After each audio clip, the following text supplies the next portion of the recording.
in terms of what it means for a number of the contaminants that we discussed before. So if I have a particle on the surface, left image, the particle is attached to the wafer surface. In many cases we can assume that it is held there by van der Waals forces, so forces that will play on the short range, that are always attractive, and they will depend, of course, on the medium and the material. But the particle is held there in place. The first thing we have to do is break these van der Waals forces. And in the cleaning step, this will be done in some cases by just under-etching the particle. So by removing a few layers of the material underneath the particle, such that the contact area between the particle and the surface becomes less, and the van der Waals forces, the attractive forces, are weakened. And then we'll have a lift-off process, and this is where we'll play with the chemical surface conditioning. If we can make sure that the surface charge on the wafer and the surface charge on the particle is such that we have a repulsive force, then we'll just push away the particle even more. So it's again a combination of the repulsive character and the under-etching. Under-etching is one way. We can also use megasonics, which is a sort of agitation, so we would have the particle and the wafer vibrate at different frequencies, such that the particle would momentarily become loose from the surface and it can be lifted off.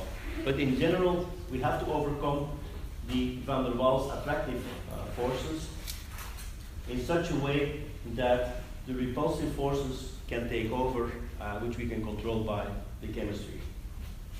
Again, the opposite process is true as well. If the particle approaches too close to the surface, the van der Waals adhesion can take over and we recontaminate the surface.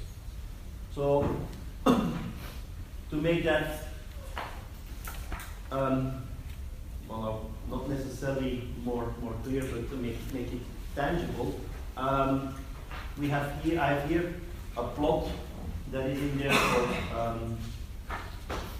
just for exploratory purposes, not to know this plot by heart specifically, but you can see what we have plotted on the y-axis is the particle removal efficiency. So we have a surface contaminated with 100 particles, we do a treatment, and we measure after the treatment how many particles are remaining, and that is expressed as a percentage removal efficiency. So 100%, or 1 in this case, means that we cleaned all of the measurable particles from the surface. A cleaning efficiency of 0 means we did not do any cleaning at all. And then what we have on the x-axis is the equivalent etched depth, so the surface that the amount of material that we removed from the 0 level to a level. So we removed between 0 and 15 nanometers equivalent of a surface. So we're in the situation, the middle situation, where we're etching back the surface underneath the particles, visually. The different colors that you see here are different types of particles on different types of surfaces. That's all you need to know. We have a nitride particle, an oxide particle, aluminum particle on bare silicon, on an oxidized silicon, and on another type of oxidized silicon. But just look at the shape of the curve. So we have very poor particle removal efficiency if our cleaning process is very short, meaning if we only remove just a little bit of the substrate. And from a roughly equivalent thickness removal of 3 nanometers, we all of a sudden have a drastic shoot up in the cleaning efficiency, meaning we go to almost 100% cleaning efficiency in this particular case.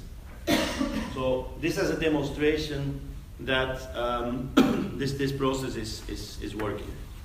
I think, the next slide is just a little bit more mathematics, not to be known, but this is more for reference.